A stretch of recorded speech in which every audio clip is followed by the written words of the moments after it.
Vamos agora para a quinta questão a respeito da natureza química e da funcionalidade do DNA. Julgue os itens subsequentes e justifique os falsos. Tá? Então, o conteúdo informacional do DNA reside na sequência em que suas unidades monoméricas estão ordenadas. Né? Isso está correto. Né? Porque o que define a expressão e o que define a expressão do nosso genoma é exatamente a sequência das bases nitrogenadas ou a sequência em que os nucleotídeos estão compostos. Tá? Então, reside na sequência, as unidades monoméricas, que são exatamente os nucleotídeos. Tá? Então, esse é um item correto. As unidades monoméricas do DNA de um indivíduo sofrem alteração de acordo com sua idade, o seu estado nutricional e as modificações às quais ele é exposto. Tá? Veja, então ele se refere aqui se você muda o nucleotídeo. As unidades monoméricas do indivíduo sofrem alteração de acordo com sua idade.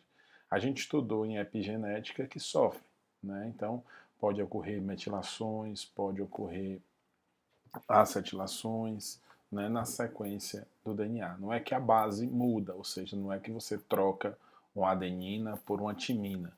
Né? Você pode ter, por exemplo, uma metilação de uma guanina, uma metilação de uma citosina, tá? Isso sim, a unidade monomérica permanece a mesma, mas você pode sofrer ao longo da sua vida transformações no sentido de adicionar agrupamentos, como grupamentos metila, grupamento carboxila, que está bem relacionado com o controle da expressão gênica. Tá? Então não muda a sequência, o que pode mudar seria essas alterações na base, no sentido não de trocar a base, mas de modificá-la com a adição de grupamentos. Tá? Metila, acetila e aí vai.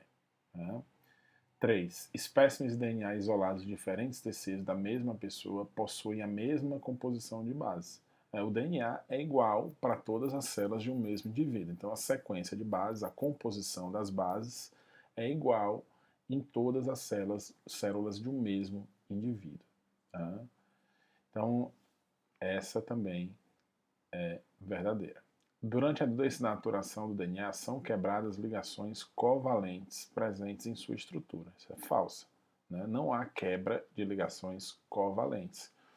As ligações que são quebradas na desnaturação do DNA são as pontes de hidrogênio que unem as bases nitrogenadas, que fazem aqueles degraus ali da estrutura do DNA. Tá? Ligação G com C, ligação A com T, né? 3 pontos de hidrogênio para a ligação G com C e 2 pontos de hidrogênio para a ligação A com T.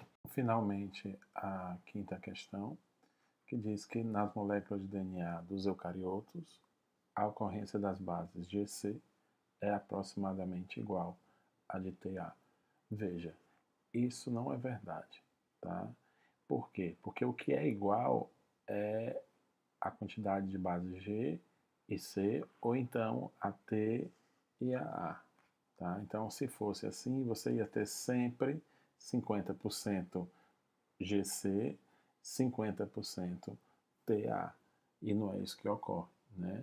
Na verdade, a gente vê que tem algumas regiões, inclusive, do DNA que são mais ricas em GC do que em TA.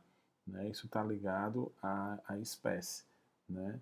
E à região do DNA, porque dentro do genoma humano, por exemplo, tem regiões que têm um conteúdo GC mais elevado do que o resto do genoma. Isso tem a ver de onde veio essa sequência gênica. Às vezes vem de um retrovírus, por exemplo, que tem a constituição GC diferente da nossa.